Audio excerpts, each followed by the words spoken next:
You're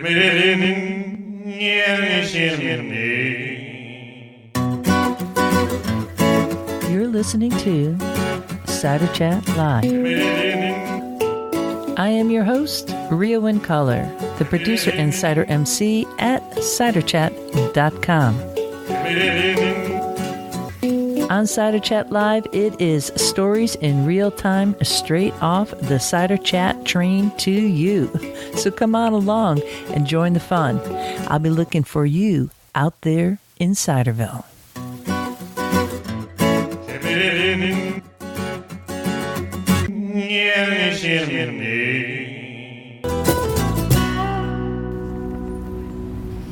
I landed in Amsterdam at Schiphol Airport on September 14th.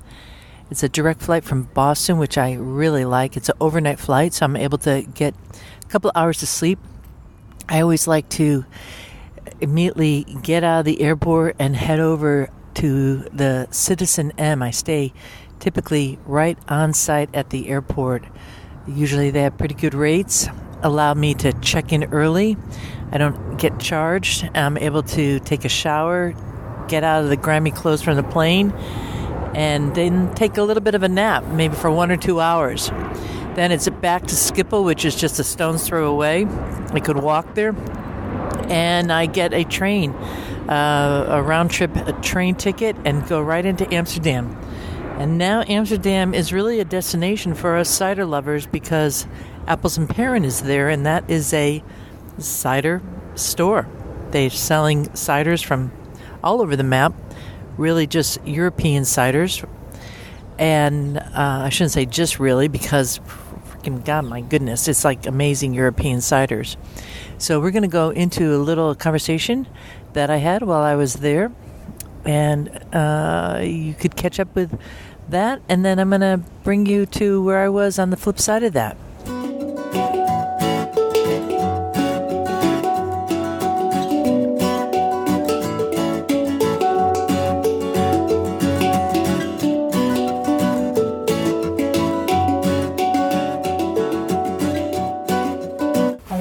What a surprise. How are you doing? Great. And how are you doing, Ria? Very good. Yeah, so... I come into Amsterdam, the first place I have to come is to get some cider. On your bike? Yes, of course. Great. Of course. Great, so nice. Yeah, how are you doing? Fine, yes. Good. Very good. I was hoping that you might be here. Yeah. I'm going to be going over to the Vondelpark, and I want to grab some cider, some cold cider to go. Mm-hmm. But I just want to check in and see how is it going. How's the cider scene is kind of like really growing in the Netherlands overall. It's really picking up in the Netherlands, yes. I'm kind of like wondering, like, what is the spark there? What is it? Just because of the worldwide, or?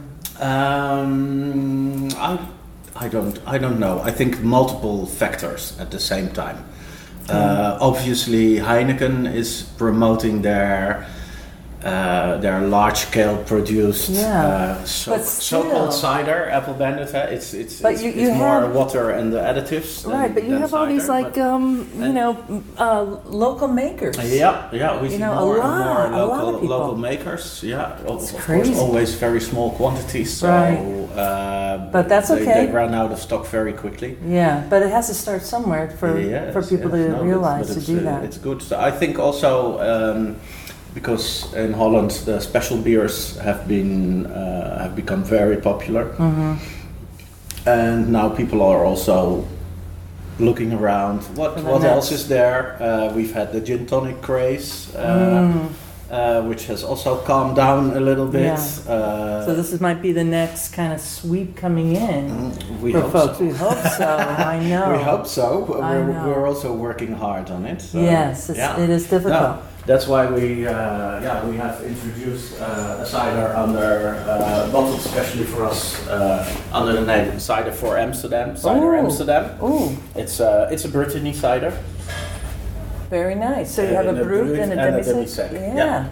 Great. And we're trying to get people in Amsterdam to drink craft cider. And also feel like some kind of association with it, like it's like the cider of Amsterdam. Yeah. In a way, that's how I see it. We're very clear, and we're also joking maybe a little bit about it. Have you ever seen an apple tree in Amsterdam? Neither have we. But we have selected a very good cider for Amsterdam. Brilliant. So. That is brilliant. Yes.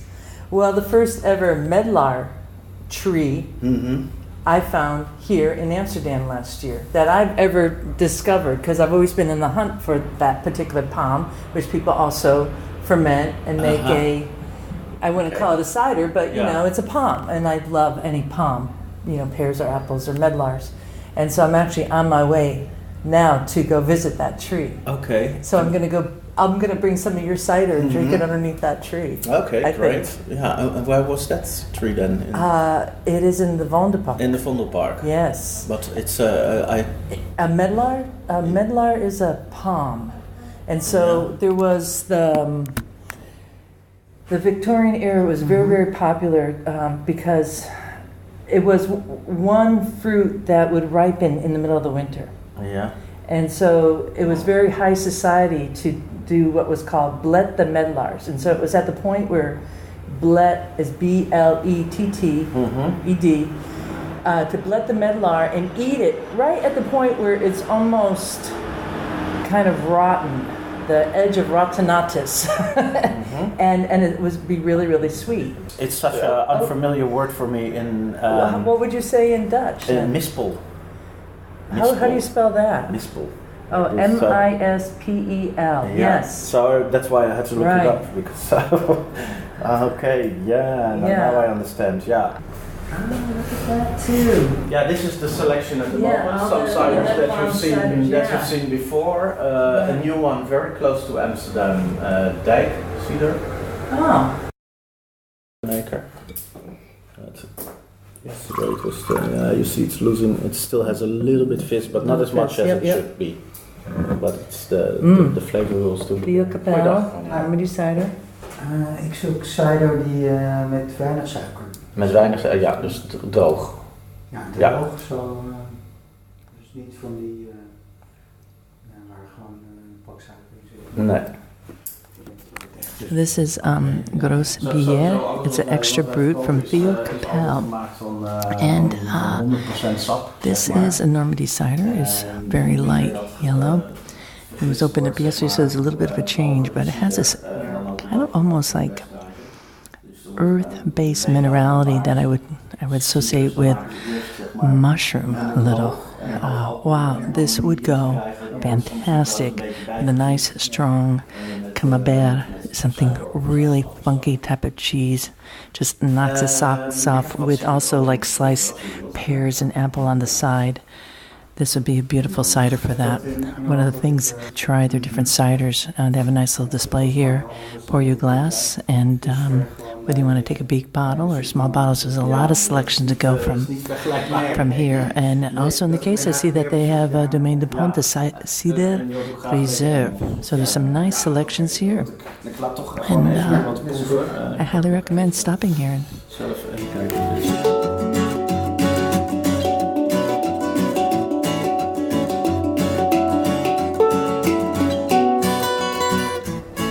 All right, after I left Apples and Peren, I rode my bike. I got lost a little bit, I have to admit, because I really get turned around here. I can't tell which is east or west, and I use my Google Maps. But anyways, I finally made it to the Vondelpark, where I knew there was a medlar tree, this beautiful medlar tree that I found last year.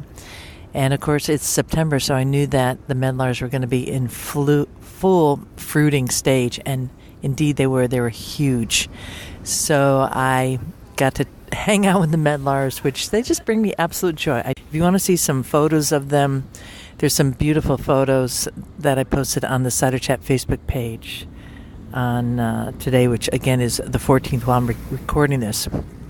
I plucked a couple of medlars. They were kind of dropping into my bag because I want to bring them along. Well, I don't want to say I want to. They wanted to come along on the Totally Cider tour that's happening next week in Normandy, France.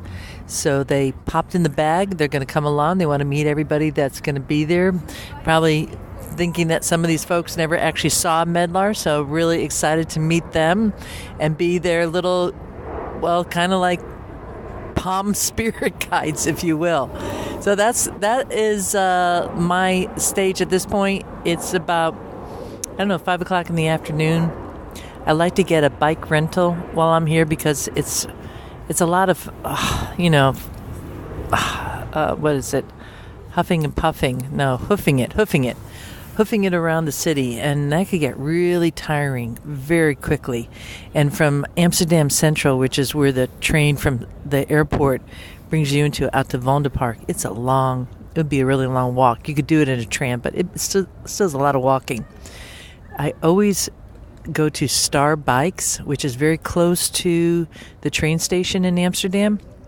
I like going there because I'm able to drop my bike off after hours. I park it outside, chain it up, and do a key drop. A lot of the places in Amsterdam do not allow you to do that. And the bike I'm looking at, it's pretty nondescript. You can't really tell unless you come up really close that it's a rental bike. So that allows me to blend in. But at the same time, I don't want to totally blend in because riding a bike in Amsterdam, you got to have your wits about you.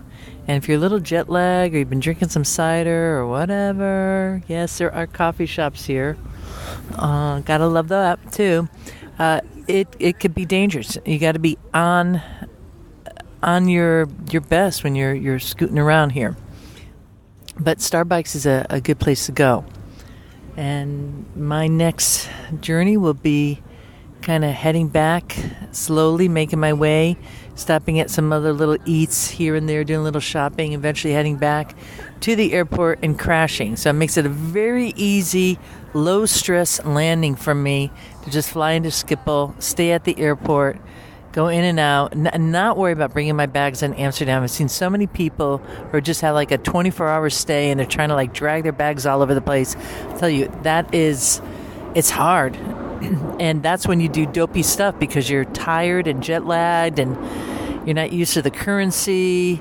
Maybe your phone isn't working perfectly. I don't like that. I like to be settled and semi-sane.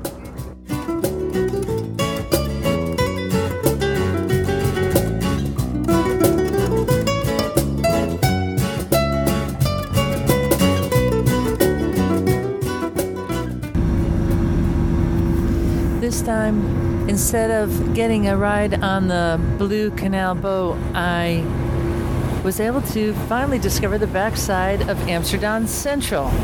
The noise that you hear right now is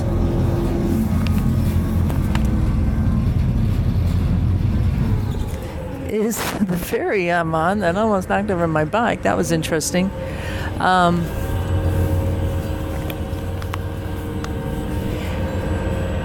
But the main point, that was crazy. The woman's watching me from down below. The main thing is that I was able to check out the scene here. So there's Amsterdam Central, where most people just go walking straight out into like the Dam area. But this time, while returning my bike, I went on the back side of Amsterdam Central to this kind of boutique kind of shopping area and this ferry that I've always knew was there, but I never took it over. It's free. It goes every 6 minutes, maybe every 8 minutes after 6, and then every 12 minutes after 12 o'clock. So it's a 24-hour ferry, free, and I just got to get on it, go to the other side, and see a different viewpoint of Amsterdam. It's just, the city keeps on just opening itself up.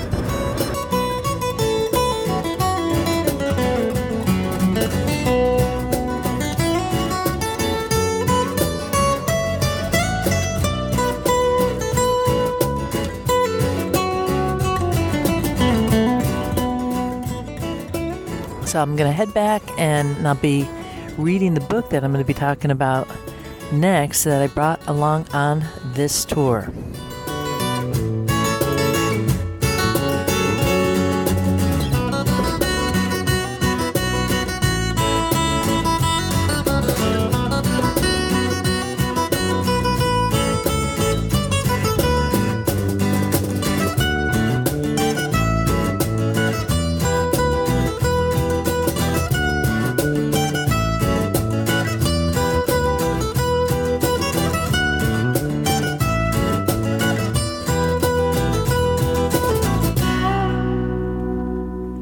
Before heading out on this trip, a book came into my mailbox. It's a galley of a work of fiction.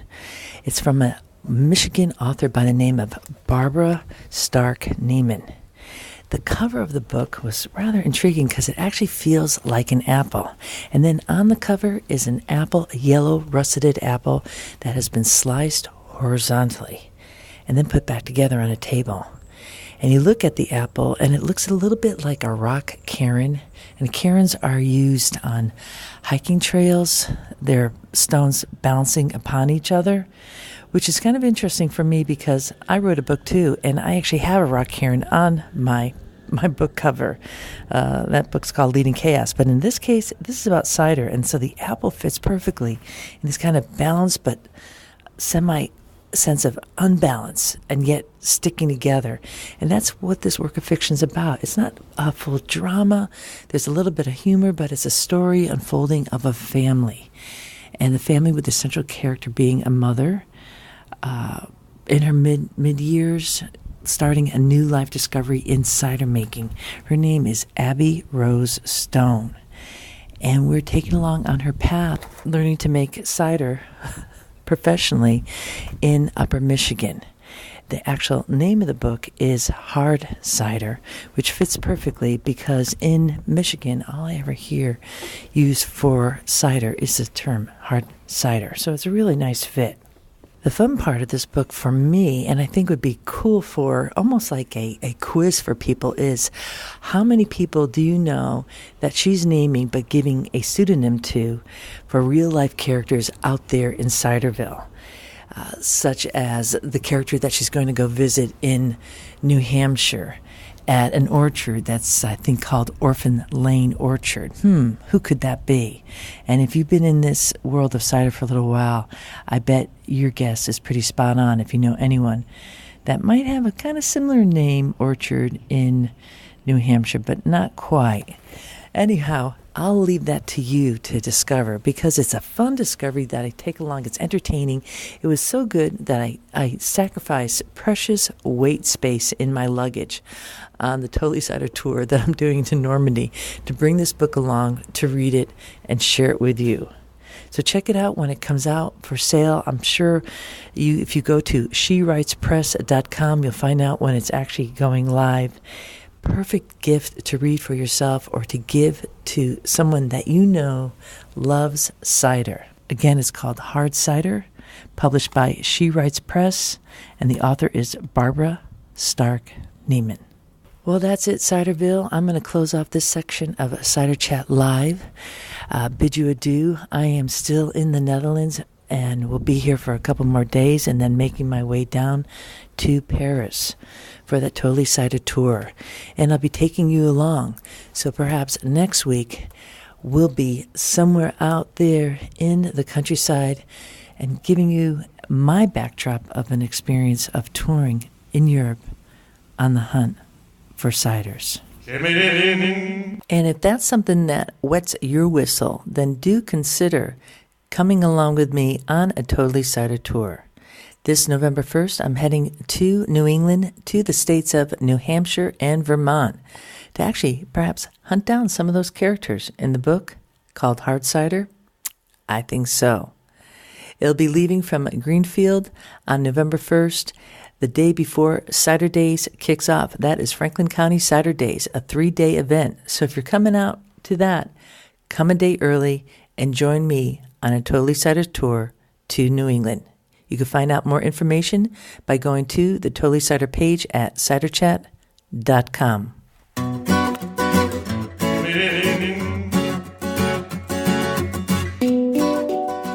Want more Cider Chat? Go to ciderchat.com and find over 120 in-depth conversations waiting just for you. This is Rio Wind Caller. Thanks for listening, and please share the news that cider is going up around the world.